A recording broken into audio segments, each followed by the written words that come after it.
Yeah, they've been solid lineups. Like, we're Yeah. probably trading Rake. Fun. That'll be worth it for 20. Oh yeah, I forgot. It's been a while since like I've been back in my normal stuff. You're just like, oh yeah, you guys are good. I'm waiting for the countdown. I'm waiting for hands. You might as well have been asleep. But cheers to you with your Wait, do you have Stanley. a real producer while you're on vacation or something? No, I just didn't like. I was like hungover a lot, so I wasn't really paying attention.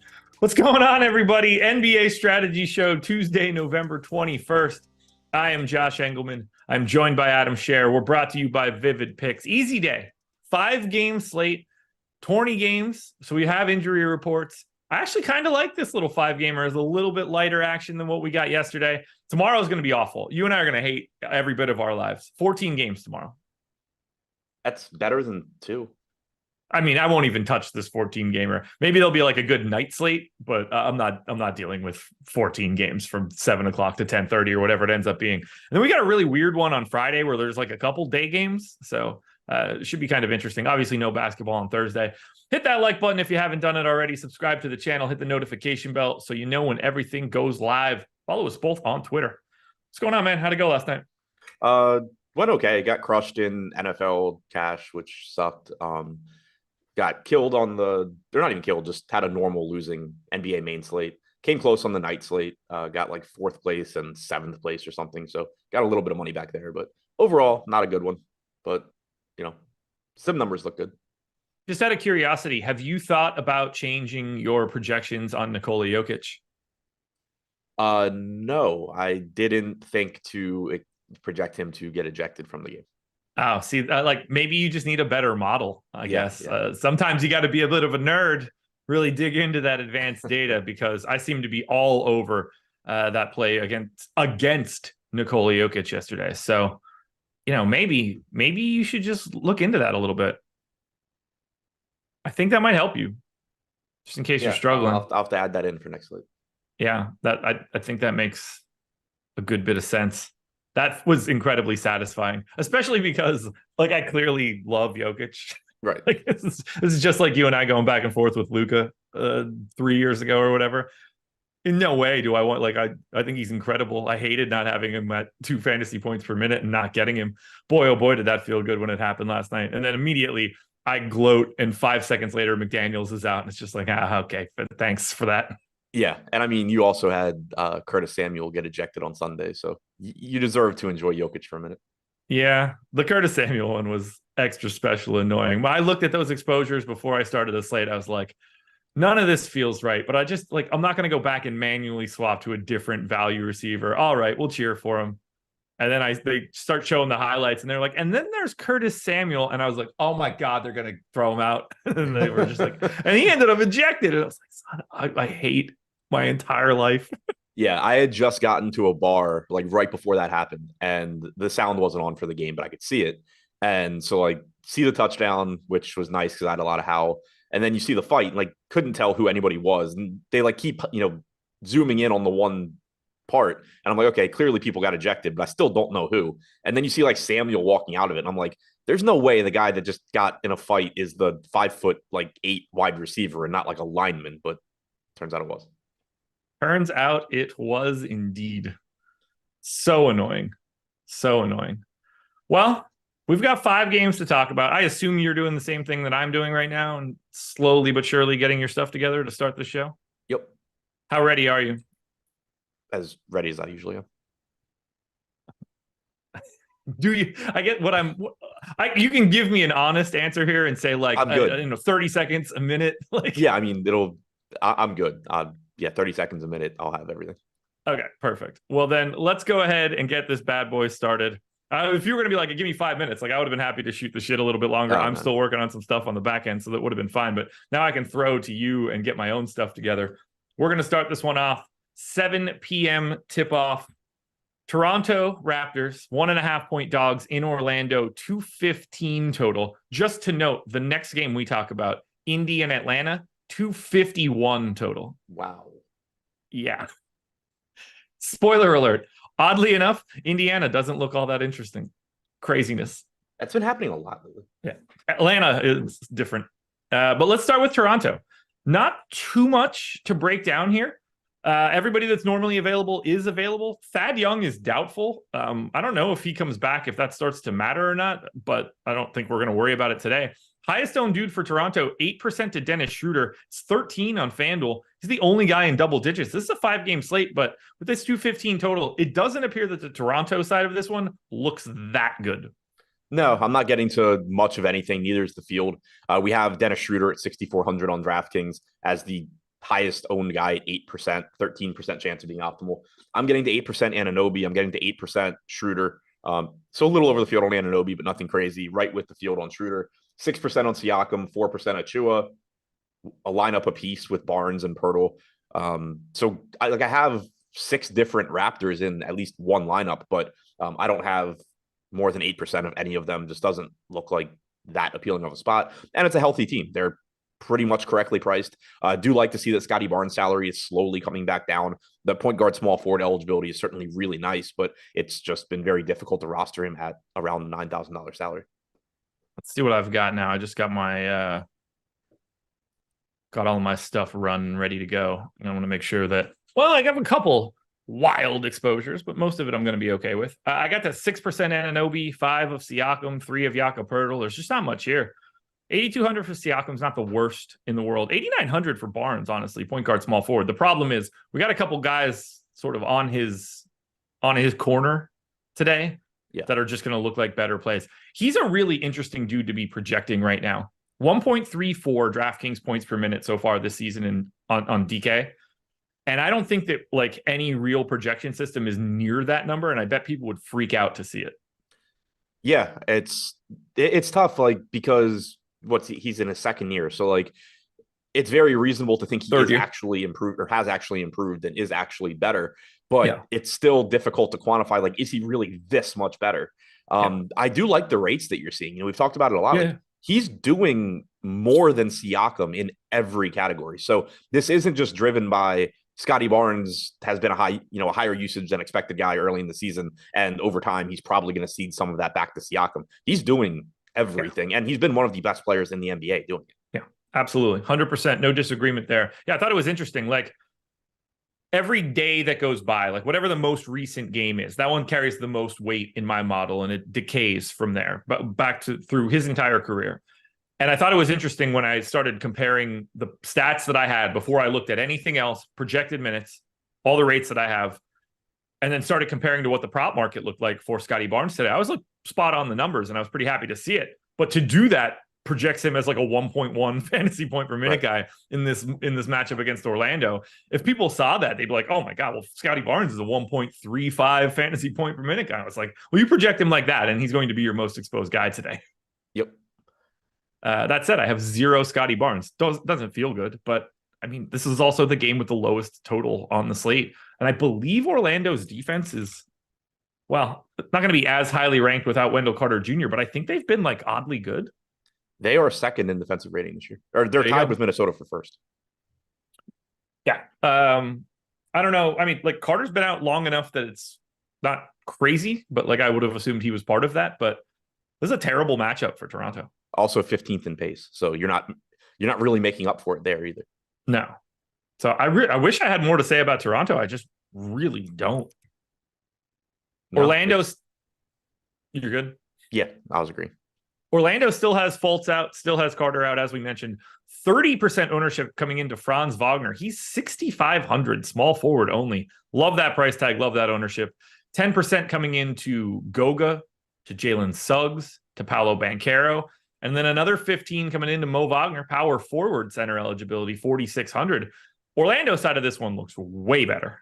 Yeah, I am getting a ton of Mo Wagner right now, which hopefully goes away. But yeah, he's 4,600, power forward eligible, playing that backup center role. He's a good point per minute guy. On this slate, I think it's just a useful position and salary. But I'm getting to like 44% right now, which is a lot.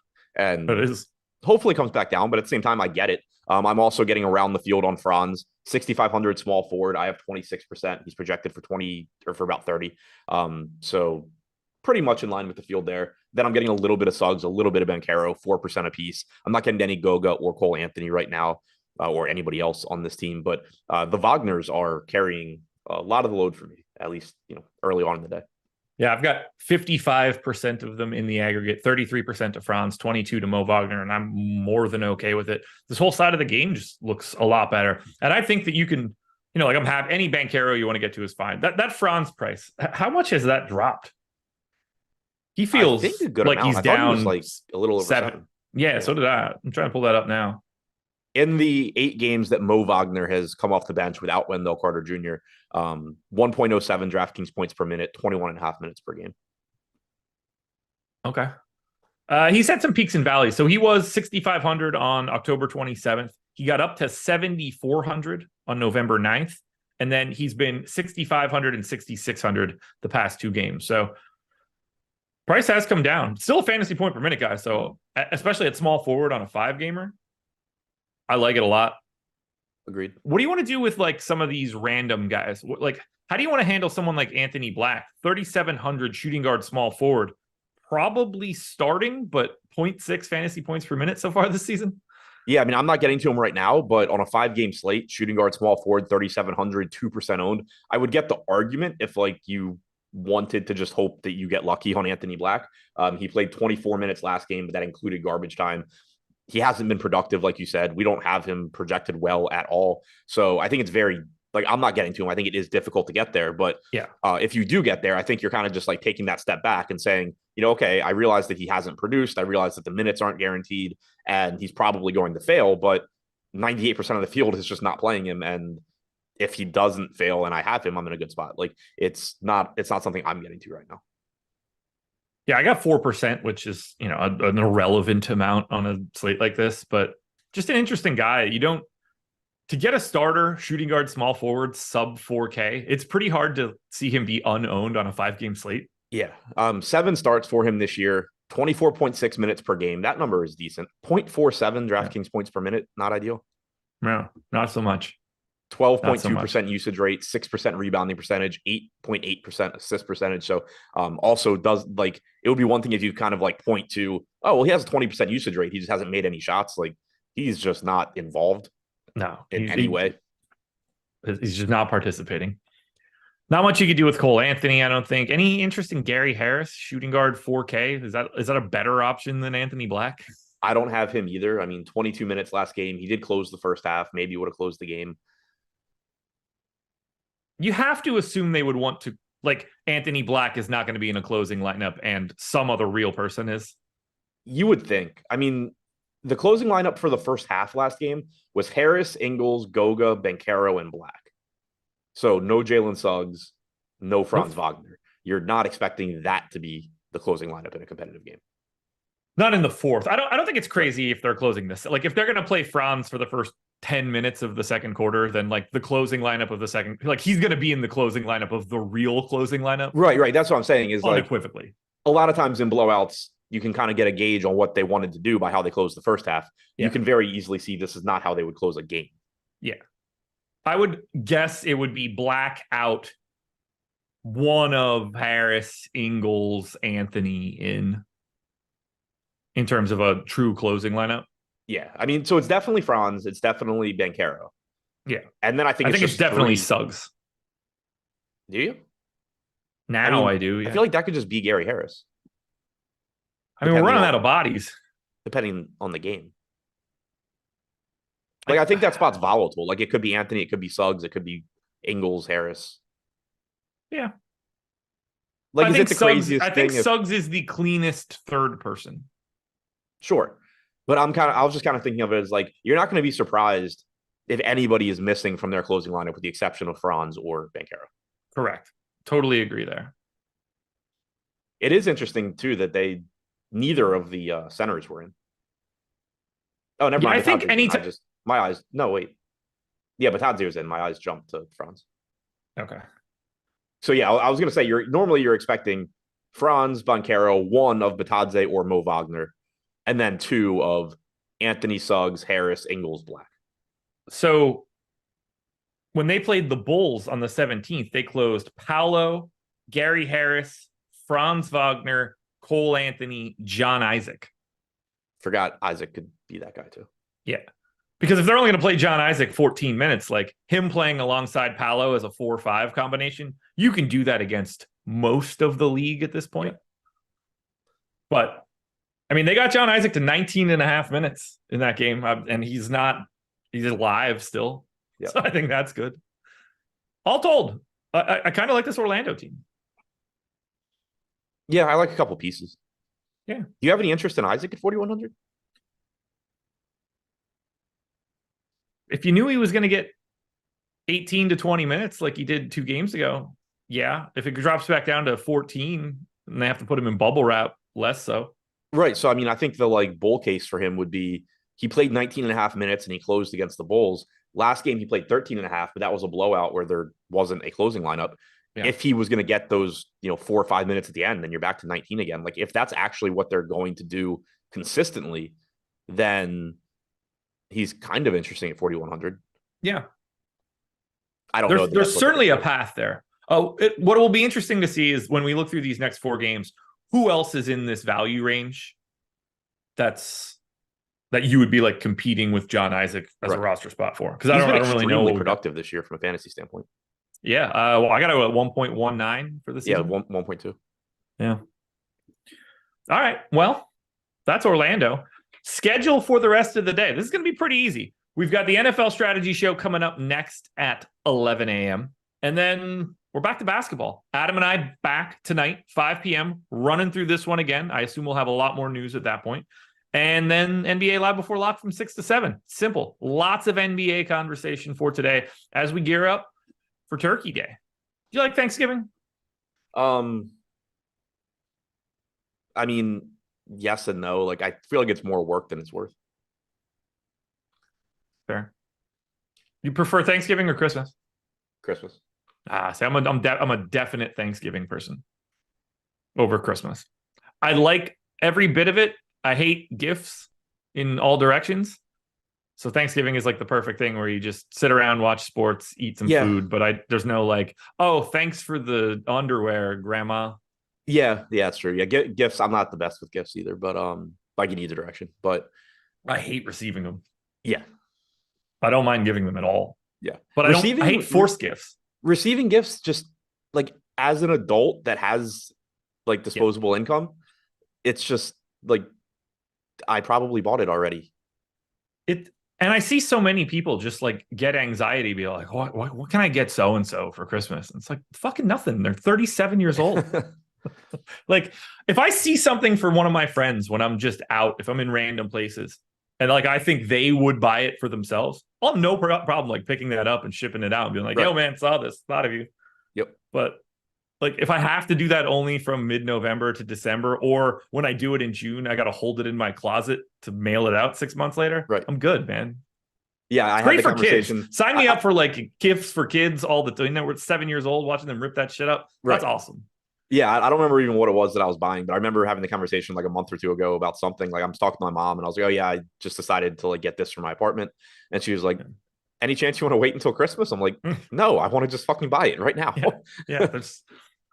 I just like, I'm at a point now where like buying things for Katie is basically impossible. Like I'm fresh out of ideas. We have everything that we could possibly want. It's all experiences now. That's it. That's all I can do.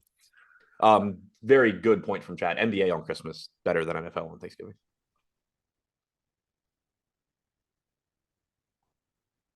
I prefer it, obviously.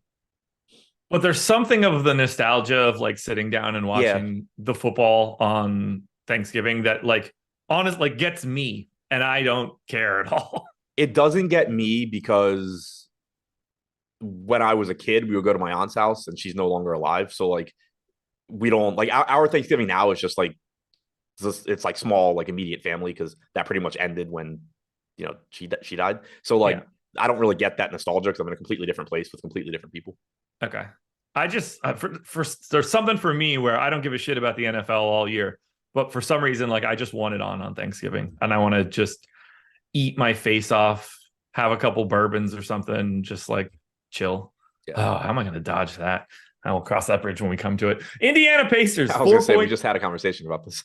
I'll figure something out. Yeah. My sister texted yesterday, like, because I had said that I would pay for the alcohol just for her to pick it up because it's at her house. So she asked what I wanted. I'm like, I just want water. Yeah. God, we're so lame. Pacers 4-point dogs in Atlanta, 251 total, or at least that's what I had earlier. Let's just double check to see if that line has moved at all. No, 251.5. It's more aggressive. On the Indiana side, not much to talk about here. Andrew Nembhard is questionable. Anybody that can be out for Indiana, oddly enough, is massive because I think they're just going to like consolidate those minutes to the other guys that exist. But for now, 19% ownership coming into a $5,500 Bruce Brown. He's point guard, small forward eligible. 10% to Jalen Smith at 4,200, center only. 14 to Miles Turner, center only, 7,100. Only 8 to Halliburton, 10-4 for him. Kind of difficult to get to given what exists at guard today. Interesting as a pay up pivot, maybe. I don't have a ton of Indiana. Like these guys don't. I thought they'd look better. I have a pretty good amount. So I only have 4 different players from Indiana, Okay. but I have 24% Jalen Smith.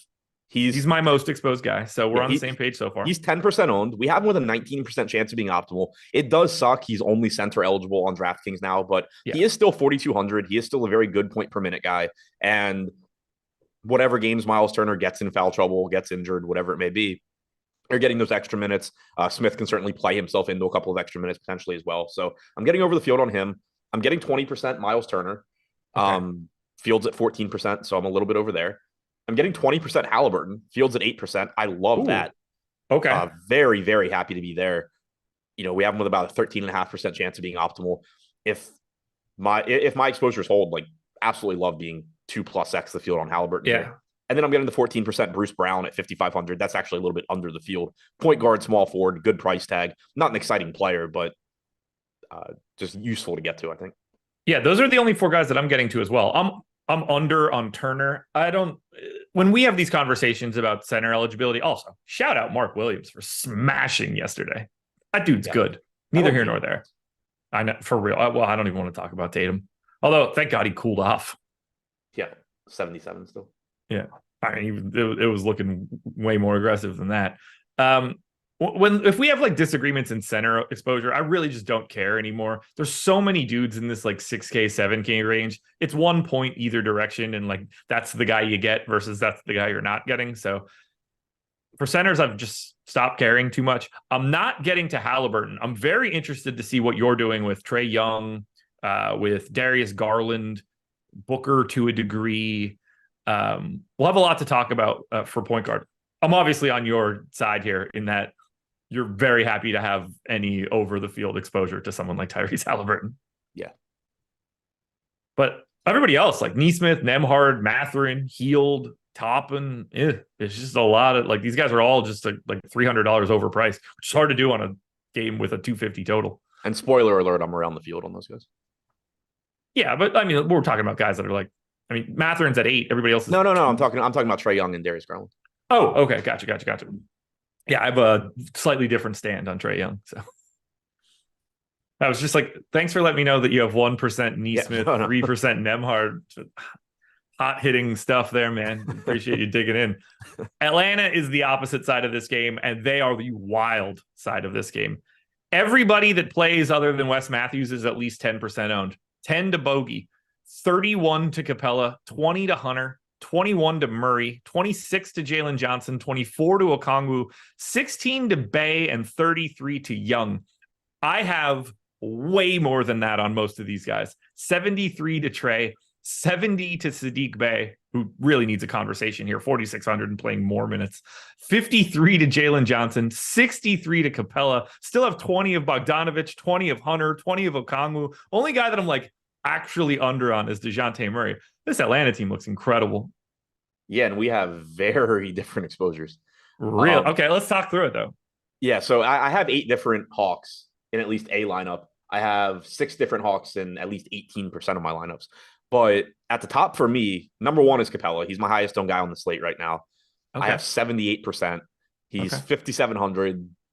I don't love it. I mean, obviously the minutes are kind of scary, but he's a good fantasy producer. It's a great game environment. It's a good price tag. It's a center slate that doesn't have that much opportunity cost today when you look at the other teams on the slate.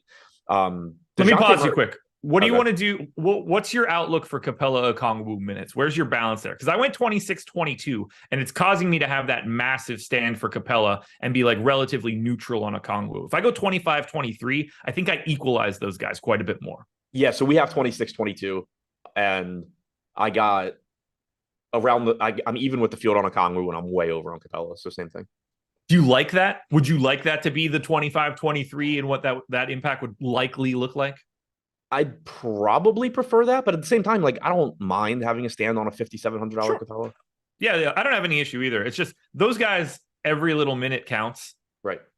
And you move one of them, and all of a sudden we go from 70% Capella to 45, and now we have 40 of Okongwu too. I don't know how much I hate either one of those outcomes. Are you playing them together? Let's see. That's because so I have 39 Capella lineups. I have 11 Okongwu lineups. 8 of them have both. So that's 10,400 for them. I mean, they're both 5x plus per minute, or per $1,000 guys. Like I got Capella at 5.5x. I've got Okongwu at 5.2. Even if you just want to move those minutes around, like I mentioned, I don't think it's crazy, especially on this 250 total. I probably don't have a ton of it. Yeah, like I don't hate it. I kind of would prefer to just like ideally, I think like Okongwu is Jalen Smith in Capella lineups. Yeah. But I also don't mind it just because they're so cheap. And if you did get like a 25-23 split, there's a good chance they're both putting up good scores. Yeah, agreed. So yeah, I mean, I don't have any rules against it. I don't mind that, like, looking at it from the Capella side, I don't mind how I have it at all. 8 of 39 lineups have both. On the Okongwu side, I don't love that 8 of 11 have Capella. Yeah, that makes sense. But I'm not planning on setting a rule against it. Okay, so we got the centers down. Where are we going next?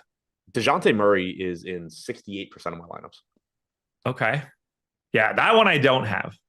We have him going under-owned right now. We have him with a 30% chance of being optimal, 21% ownership, 8K, point guard, shooting guard. It probably will come down some by lock just because of the position and price tag. There are so many alternatives. I think there's a good chance I end up not taking like a huge stand on DeJounte Murray over some of these other guys. But also, you know, with what we've already talked about, I'm getting above the field on Halliburton. I'm around the field on Trey. I'm around the field on Garland. So it's not like I'm giving up stuff that I really love to get to Murray either. So again, I don't mind it. I think there's a good chance it probably does come down a little bit by tonight, but looks good at only 8K. That price tag has come back down from when Trey was out. I'm getting the 30% Trey, which is pretty much in line with the field. I'm getting the 26% Hunter, which is a little bit over the field. Jalen Johnson, I'm at 18%, which is a little bit under. Bay? I have 2% Bay right now. I have 70. Yeah, different sides there. I have 8% Bogdanovich, 2% Bay. Again, like, wouldn't surprise me if those start coming up a little bit just because they are cheap, but I'm not getting to them at the moment. I think we're a little light on Bay. From a projection standpoint. Yeah, I have an extra minute on him, which I don't feel bad about. 27, 28, and 31 over the past 3 games. Like, those minutes are there. We've got him at 0.84 fantasy points per minute. I got it at 0.94. I think that's just a testament of what this game is. Similarly, like, I think that's the reason that I have 73% Trey Young, but at 9,100, I just think he's underpriced. I also have Trey Young in for 35 minutes. We have 33 and a half. You said Trey is, I have 36, or sorry, I have 35. We have 33 and a half. Yeah. Yeah. And like, so that could also be what's causing my, like, not that I'm low on, not that I'm not getting to Trey, but like, we have Murray at 36 minutes. We have Trey at 33 and a half. Yeah. For the record, Trey Young averaging a full minute more than DeJounte Murray on the season. Yeah. So that's probably a giant piece of why I'm not getting Murray and I'm getting to all of the Trey Young. Yeah, and it's probably why I'm jamming Murray. Last game, 37. And that'll all start to stabilize as we get throughout the day. Like, everybody needs more information. It's hard at 10 o'clock in the morning. Oh, yeah.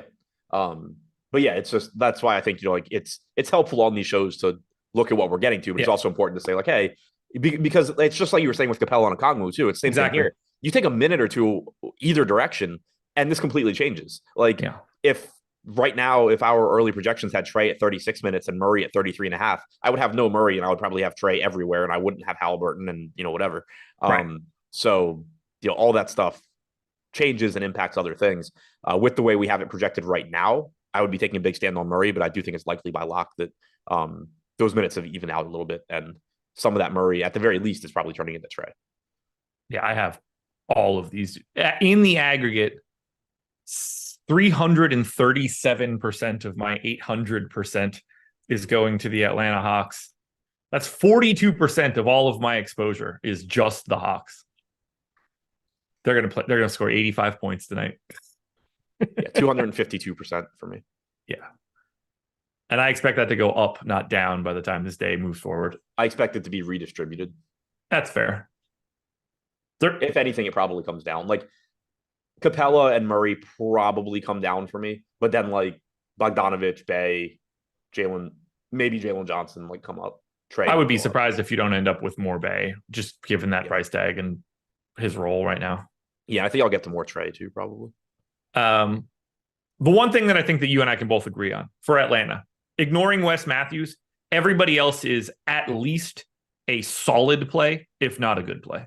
Yep.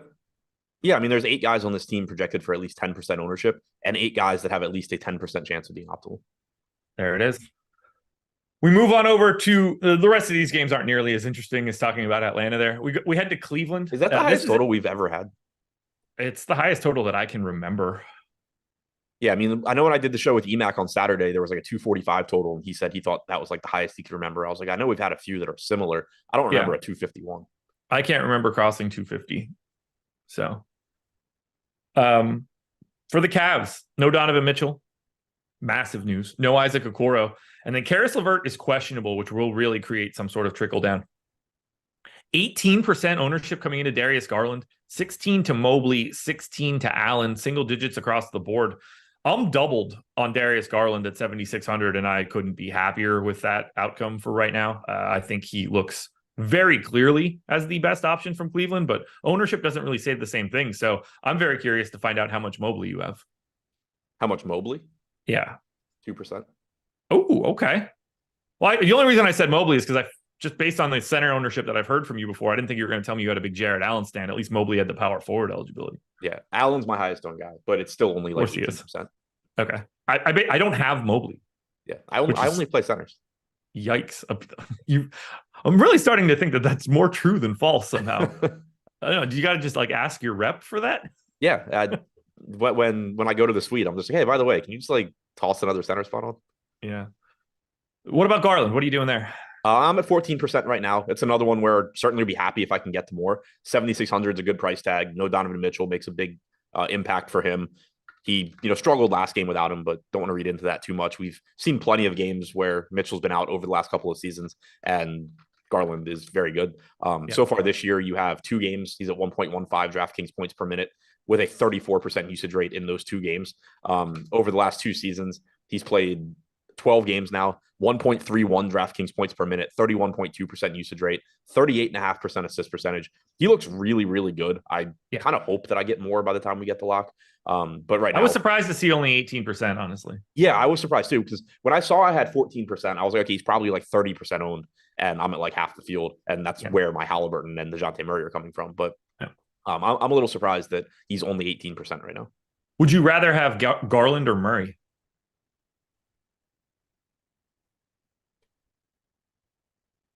I think Murray. I mean, the game, it's still just... Yeah, so 30 points. Yeah. Right. Like my immediate answer was going to be Garland, because it was just like Garland without Mitchell is better than Murray in a neutral environment, but it's not a neutral environment. Now, if we lose Karis LeVert, who I don't think is all that interesting at 6,800 today, but if he ends up out, what's the impact? Craig Porter becomes a value play. I wouldn't say that he's a great play, but he immediately probably plays around 18 to 20 minutes. Dean Wade, do we just get a lot of him? Because he's 3,900, but you're going to need 30 something minutes for Dean Wade to start to look decent. I mean, if he even looks decent then. Yeah. Sam Merrill got 24 minutes the last time out, but obviously a bit of a game script there. Yeah, but he played real minutes in the first half too. He did. That's where it starts to get interesting. Yeah, like their first half rotation, Merrill played like 10 minutes. Craig Porter Jr. played about 7.5 minutes. And that was without Levert. Yeah. I don't think there's anything. I don't think anything else pops up that like you can actually trust. Yeah. Max Strus is going to play a lot. Shooting guard, small forward, 6,200. He's going to play a good amount anyway. But if Levert's out, he's probably going to play more. I think that a $3,800 Porter, $3,900 Wade, $3,300 Merrill, they all become viable. Let's hope this breaks my way type plays. I don't think any of them become like. I'd be shocked if he only plays 12 minutes. Like I wouldn't be surprised by any other than Dean Wade. But people are going to chase the 25 minutes from Porter in that last game, even though they're not real. What did you say? People are going to chase the 25 minutes of Porter's that Porter had in the last game, even though those 25 minutes aren't real. Yeah. I mean, he produced, which, makes it more likely that he maintains a role. Yeah. But like, you can very quickly see if you look at this, that you got to cut 5 minutes off of that 24.9. And it's like, okay, 20 is the ceiling. Right. And then the other problems are like when you look at playing time elsewhere, Dean Wade only played 24 minutes. Niang only played 5.5 minutes in his actual second half rotation. These are guys that Strus only played 32 minutes in the game. These are guys that like could just play more at the expense of Merrill or Porter. Anything else for Cleveland? But yeah, like if Levert's out, I think taking shots at those guys, and Porter is probably the first one that I would go to.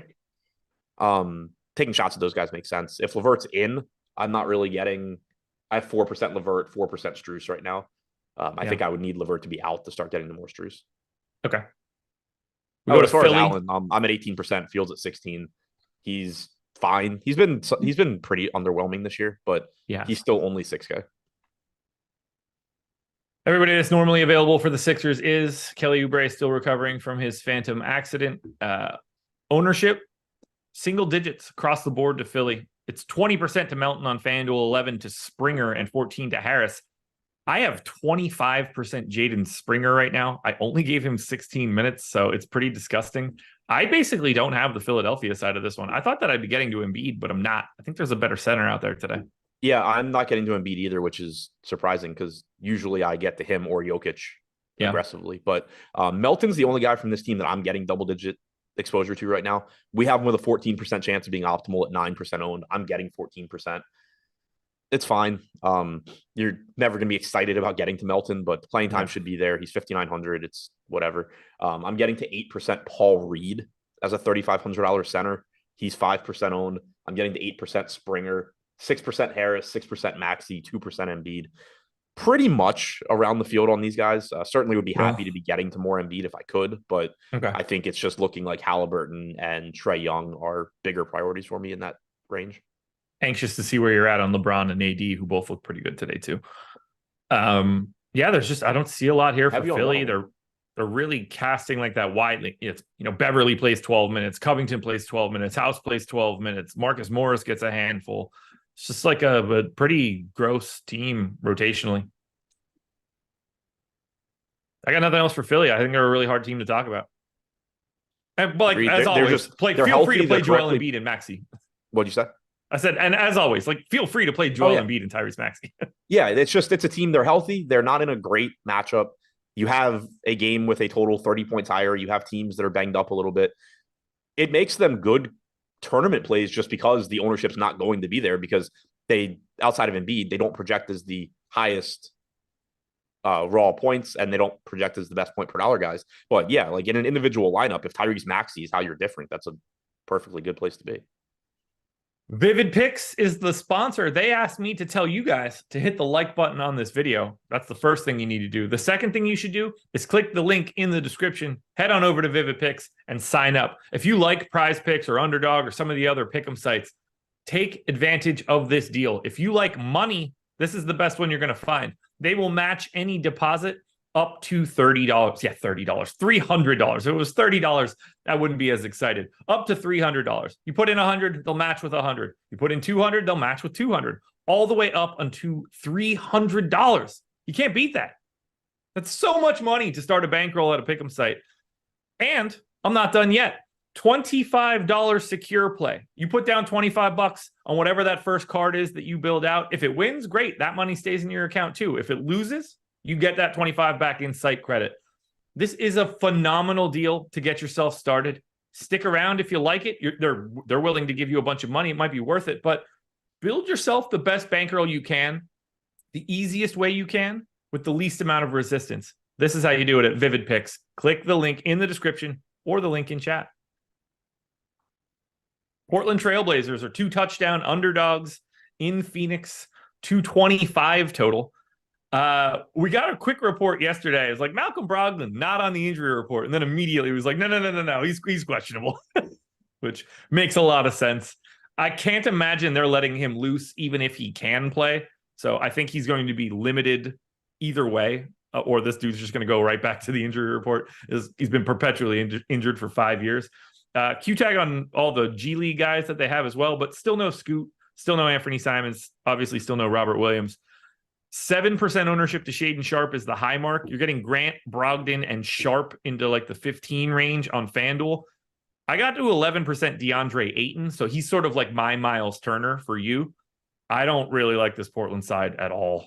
I have like nothing right now, and this is with Brogdon projected in. So yeah, if Brogdon sits, Sharpe, Grant, Mays, they all look marginally better, but they are also relatively expensive already. Right now, my highest owned guy from Portland is Jabari Walker at 4%. There you go. Yeah, 4% Walker, 2% a piece on Sharpe and Ayton, and moving on. Again, if you're just getting like a lineup here and there with Grant or Sharpe or Ayton, whatever it may be, that's fine. We have Ayton projected to go quite a bit on their own. 4% ownership, 10% chance of being optimal. But right now, it just looks kind of like the Sixers, where not from a talent standpoint, but just from there are guys that are good enough that they're fine at 3% in a lineup here or there, but it's very, very difficult to prioritize this team. They have a 106.5 implied point total. That's obviously not everything, but you have 2 teams on this slate, 3 teams at 121 or higher. You have another one at 115. It's just going to be tough, especially with them essentially healthy or the price is already adjusted. Yeah. It's tough to get there. I just don't see it, and I'm not mad about it. I mean, we're talking about the biggest underdogs on the slate. I'll happily dodge that and hope that today's not the day that they decide to play like they're a real team. They just keep getting beat by 40 like they do every other night. Yep. Phoenix is a little bit different. Obviously, no Bradley Beal for a while, no Yuta Watanabe. 19% ownership to Grayson Allen, 10 to Eric Gordon, Durant, Nurkic, and Booker, basically. I got to 11 of Gordon and Allen, who are basically the same play with just slightly different positionality. I'm under on Nurk. I'm under on Durant. I'm neutral to Devin Booker, but I don't have any big stands here. It also just like the way this game is set up, it makes it a little bit harder to get to Phoenix too. Yeah, I'm under on all of it, and it's not because I want to be. 119 implied total for Phoenix is the 4th highest on the slate, though, which is kind of crazy on a 5-game slate, but it is. I'm getting to 8% Nurk. That's my highest owned guy from Phoenix. He's 6,300.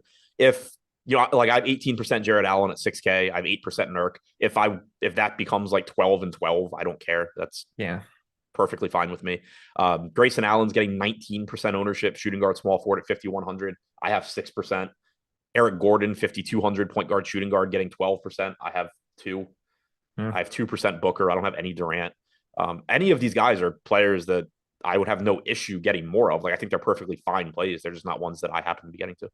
Yeah, I just don't see it. I really don't see it.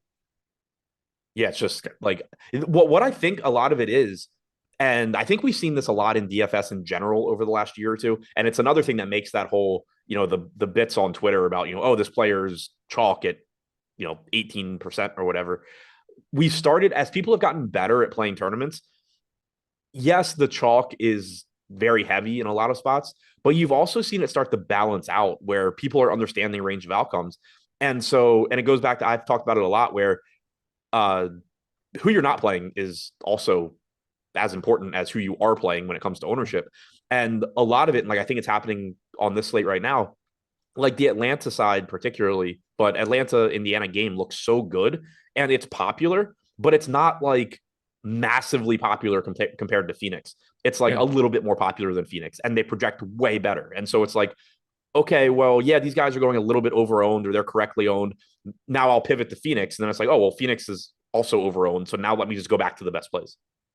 Yeah, we talked about it a little bit ago. Like, it's still really, really, really hard to pick 8 really good plays in one individual lineup. So I'm not trying to run away from all of the best things every day and make my entire life that much harder. You just don't have to move away from the consensus that far. And especially when you have those situations like this with Atlanta not being all that different than some of these Phoenix guys from an ownership perspective. Like if you look at the boom bust tool right now, and you compare Atlanta and Phoenix, like yes, Atlanta is certainly more popular, but it's 24% ownership to Okongwu, 25 to Jalen Johnson, compared to 19% to Allen, 12 to Gordon. Gordon's optimal percentage right now is half of his ownership. Grayson Allen's optimal percentage is about 2/3 of his ownership. Jalen Johnson's optimal percentage is about 2/3 of his ownership. So is Okongwu. So is Young. So is Capella. So it just gets back to like, okay, they're all over-owned relative to their chances of succeeding. Why aren't I just playing the best ones? Anything else for Phoenix? Nope. Let's close this one out. Utah Jazz, 7-point dogs in LA, 236 total. 43% ownership coming into Talen Horton-Tucker, 4,600 shooting guard, small forward. That's up for a conversation. I'm under the field. I got 28. 23% coming to John Collins, 15 to Colin Sexton, 10 to Lauri Markkanen and Clarkson, only 6 to Keontae George. I'm getting a lot of Utah, but it's not the guys that the public's getting. It's the guys the public's getting for me, and I'm not thrilled with that. Okay. You're going to like mine a lot more than you like yours then. Yeah, most likely, because I'm getting a lot. I have 68% Collins right now. Okay. Which that one is at least backed up by our tools. 6,400 power forward, 23% owned, 31% chance of being optimal. So even at 23% ownership, we have him going under owned. It explains why I'd be getting 68%. Horton-Tucker, 42.5% owned, 28% chance of being optimal. I'm getting the 48% right now. I think it's just the position, shooting guard, small forward, 4,600. But like this is a spot where why do I have 2% Sadiq Bey and 48% Talen Horton-Tucker? Those guys are a lot more similar than that. I hope that by lock that has flattened out a bit. I think Horton-Tucker looks fine at this price tag. Sure. In this spot, with those positions. I get why he's getting ownership, but like as far as my exposures go, I don't really love that I just am jamming in Horton-Tucker over every other relatively comparable piece in that price range. Yeah. So I got 28% of Horton-Tucker, and I'm like, okay, that seems perfect. Like it's right in line with his optimal percentage. I know that you have a lot of Bey, which makes a lot of sense. Yeah. 10% of Markkanen, so right with the field. 5% of John Collins at the 23%. I wouldn't mind having more John Collins. I'm not like thrilled that I have that piece. 3% of Colin Sexton. I don't regret that in any way. This dude just continues to play like 20 minutes a night. But I have 20% Jordan Clarkson at 9%, and I have 22% Keontae George at 6%. I'm happy to just have like the slightly less owned Jazz dudes from this team. Yeah, I'm with you there. And I'm over the field on Clarkson also. I have 14% right now. I have 10% Keontae George. So pretty much in line with his optimal percentage, a little bit over the field on both of those guys. I have 8% Colin Sexton, which is under the field. And then I have 4% Agbaji, which is a little under the field. I'm not getting the Markkanen right now. I think that's probably mostly a function of how much DeJounte Murray I have in that price range. But I do like, being a little bit over the field here on Clarkson. Keontae George is fine. To go back to Collins for a second, he started 5 games now without Walker Kessler. 0.99 DraftKings points per minute, 35.2 minutes per game. I don't remember if he started at center in all of those games, but that's what I think. I can't remember. He either did in the second. It was either immediate or the second one.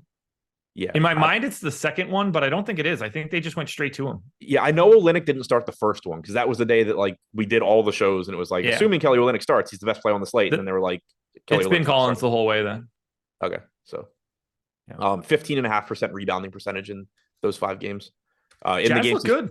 In the games he's played with Kessler, 15% rebounding percentage, 0.98 DraftKings points per minute. Everything looks pretty much the same. We actually haven't seen any sort of real uptick for him, which is surprising based on his time in Atlanta. But yeah, if I had to guess, it's better for like the rest of the Jazz guys of just like getting Collins spacing out on the floor. Oh yeah, but they look good as a team. Like I'm going to have a decent chunk of these guys in the old late night hammer, and then we get to the Lakers. This is where I'm getting my center stand. We have 32% ownership coming into Braun, 20 to Rui, 12 to Prince, 10 to Russell, 15 to Reddish, 10 to AD. I have 38% AD. I am not upset with that in any way today at 9,700, especially in this matchup. I'm way under on LeBron, unfortunately. I'm over on Prince. I'm under on Hachimura, so I'm flip-flopping those guys. Neutral on Russell and Reddish. Russell, once again, didn't close the second quarter and the fourth quarter, so they appear to be doing this semi-regularly. It's the times that they don't do it where you start to feel bad. But for now, lots of Lakers. The 19th. Oh, yeah. Popcorn Machine doesn't have that game. I forgot. Yeah. Well, I mean, they do if you want to manually do it. It's not when I'm searching Lakers, it took me back to the 17th. Yeah. So, yeah, Russell didn't close the second quarter or fourth quarter. They went with Reeves. They also had Rui closing as well. Yeah, and Reddish. Yeah.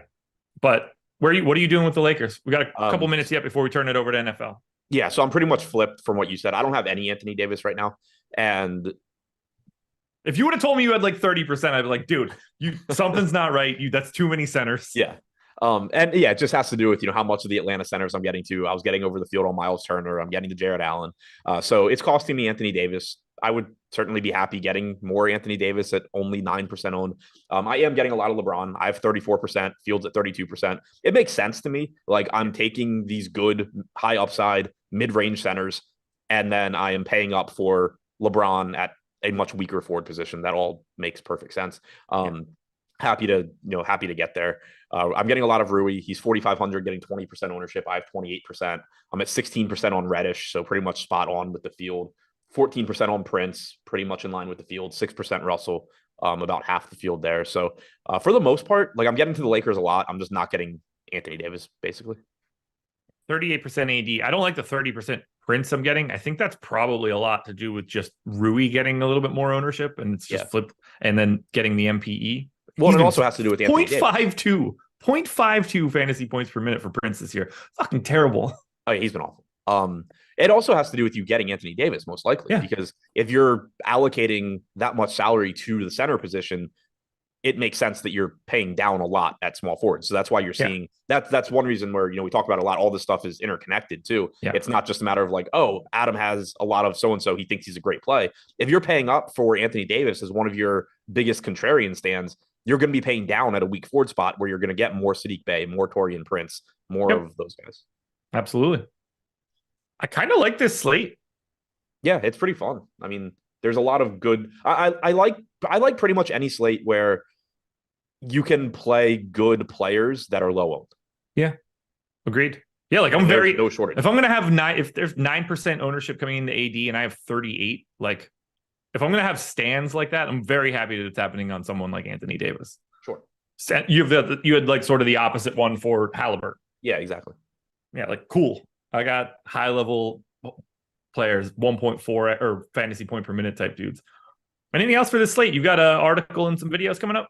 Article will be out talking about top end guys on the slate. Video will be out going through the lineup generator. And then I'll be back for the deeper dive, I assume, with you. Yes, it is. Contenders videos coming out for me shortly, as will prize picks. Won again yesterday. Surprise, surprise. So we'll see you guys at the deeper dive NFL strategy show coming up next. Shout out to Vivid Picks. We're out of here. Peace.